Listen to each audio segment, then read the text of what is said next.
Agora que o Fed fez o seu corte de 0,5% em relação à sua taxa de juros, criando um novo ciclo, né, de queda, pelo menos esperado pelo mercado, a grande narrativa, obviamente, é de que agora com os juros mais baixos você vai estimular o consumo. As pessoas vão poder voltar a consumir seus carros, elas vão voltar a comprar suas casas, entre outras coisas, e o crédito vai expandir, porque afinal de contas, os juros mais baixos significa crédito mais barato e, ao mesmo tempo, mais liquidez, ou seja, easy money. A época do easy money está começando a voltar aos poucos. O que eu quero falar nesse capítulo, obviamente, é porque isso acaba sendo um mito e porque é muito mais complicado do que você imagina.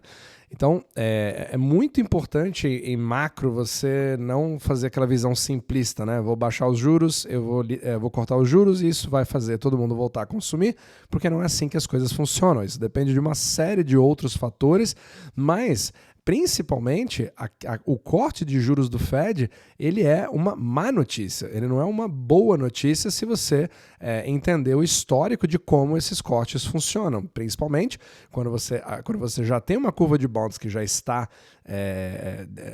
invertida desde 2022, ou seja, o mercado de títulos da dívida pública americana, o mercado de bonds, já vem avisando que a perspectiva de crédito e de inflação ao longo do tempo ela vai caindo. A perspectiva de ter juros mais baixos no futuro já é maior. Então, principalmente na ponta longa da curva, ela vai mostrando cada vez mais as expectativas em relação ao mercado. E quando você tem pessoas que compram bonds, e muitas vezes eu me perguntava antigamente por que alguém em sã consciência vai comprar um título da dívida pública americana que dê ali, sei lá, 4% ao ano, 3% ao ano, e principalmente quando você tem prazos maiores, e o Fed Funds Rate, por exemplo, era 5,5%, ou seja, eu consigo ter juros muito mais altos no curto prazo do que no longo prazo. Não faria nenhum tipo de sentido.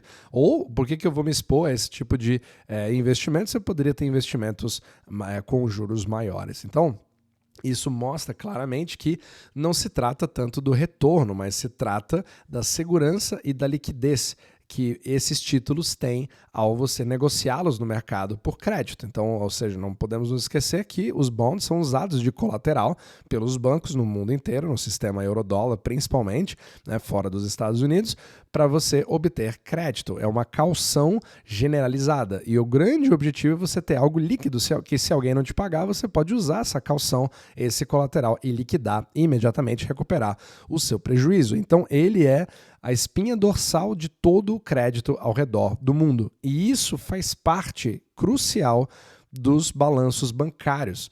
E por que eu quero falar justamente desses balanços?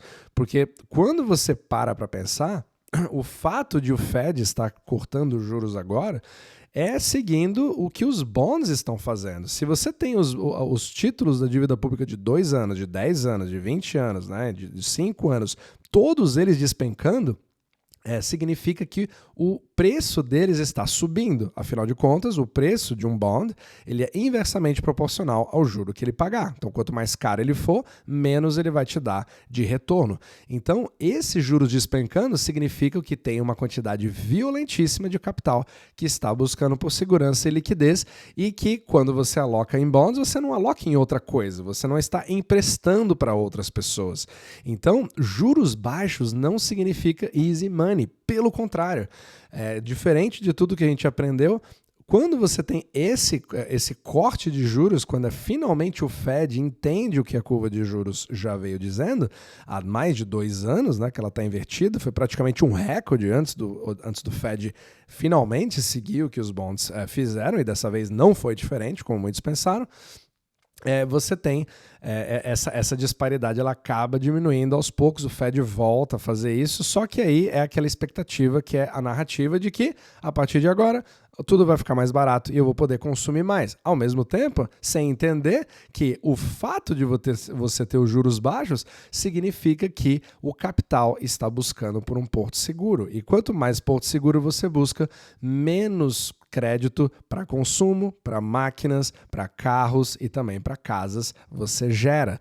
Então, muito mais importante do que você pensar sobre o preço do dinheiro no mercado e os juros sendo o único fator que vai mostrar se a partir de agora você vai ter um estímulo ou não, é muito importante você entender que o grande fator, até mais importante que isso, é o risco percebido pelos algoritmos bancários em relação a quem esse crédito está sendo concedido, né? Então, é o restaurante italiano, que eu sempre uso no meu exemplo, é uma fábrica, etc. Se o banco percebe um determinado risco de que ele não vai receber aquele dinheiro de volta, ele vai acabar tendo um risco grande de criar um rombo no seu balanço, até porque os bancos, há anos, já quase mais de 15 anos, eles vêm com uma restrição muito maior nos seus balanços do que o normal, eles ficam muito mais atentos a quem eles emprestam. Só que, infelizmente, eles acabam usando grande parte do seu capital para comprar segurança e liquidez. Isso volta para os próprios bonds, fazendo os juros caírem mais ainda na curva. Percebe? Acaba virando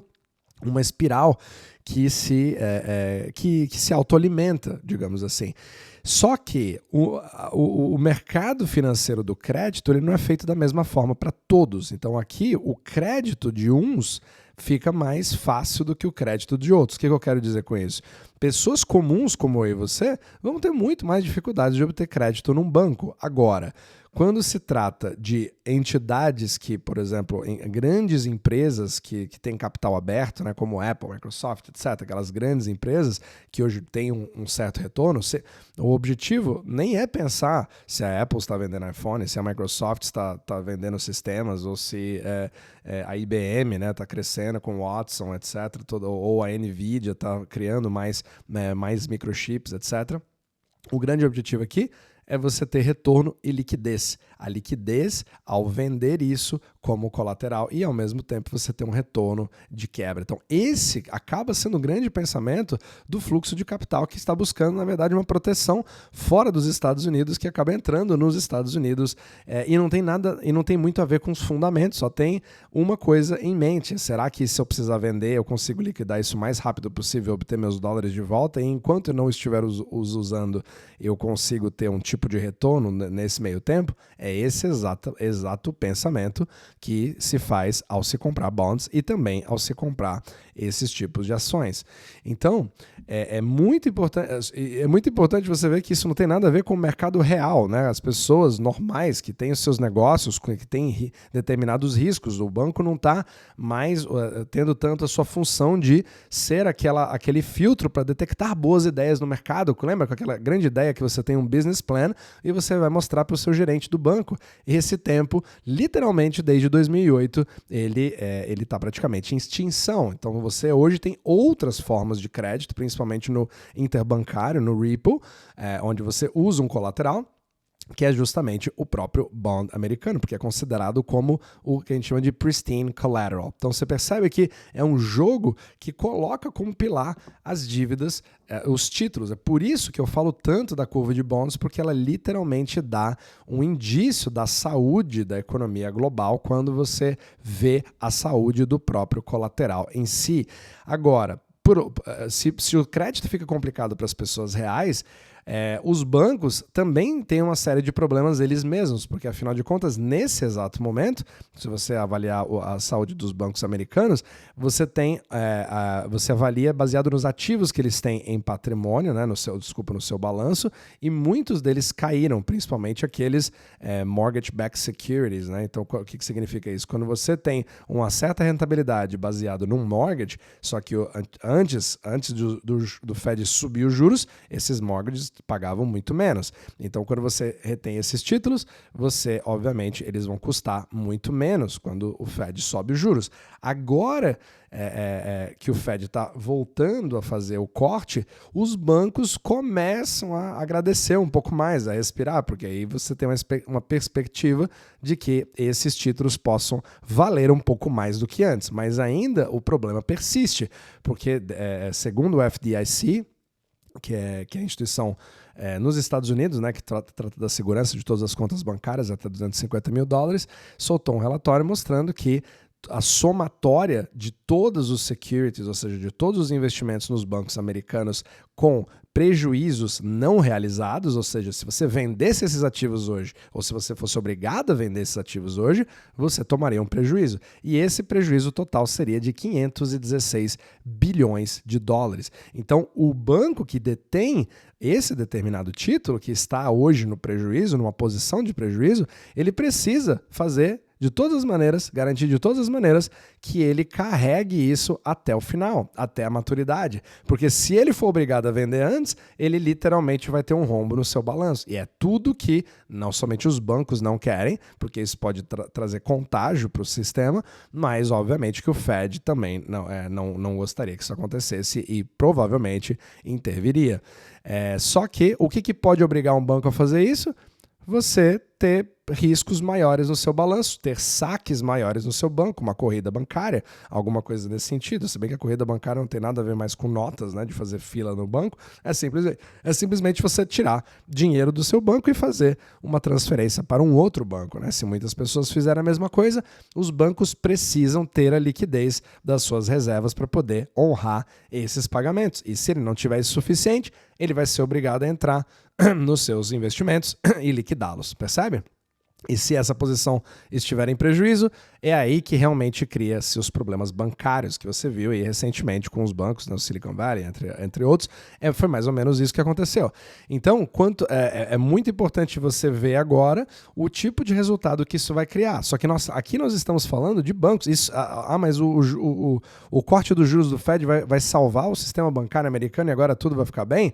Não necessariamente. Bancos continuarão sendo extremamente criteriosos. Isso pode dar um certo alívio para eles, mas isso não significa de forma alguma que o crédito vai aumentar a partir de agora. Afinal de contas, os bancos aprenderam a lição, entre aspas, né, baseado na sua sobrevivência, porque ninguém quer se tornar um novo Bear Stearns, né, o novo banco que vai quebrar agora, estilo 2008, para fazer mais uma cascata. Então, esse é o grande medo, o que mostra claramente pela queda dos juros, que já aconteceu desde 2022 pela curva e que agora está sendo seguido pelo próprio Fed. Então, essa grande tendência de queda acaba sendo uma péssima notícia, principalmente quando os fundamentos da economia também não estão indo bem.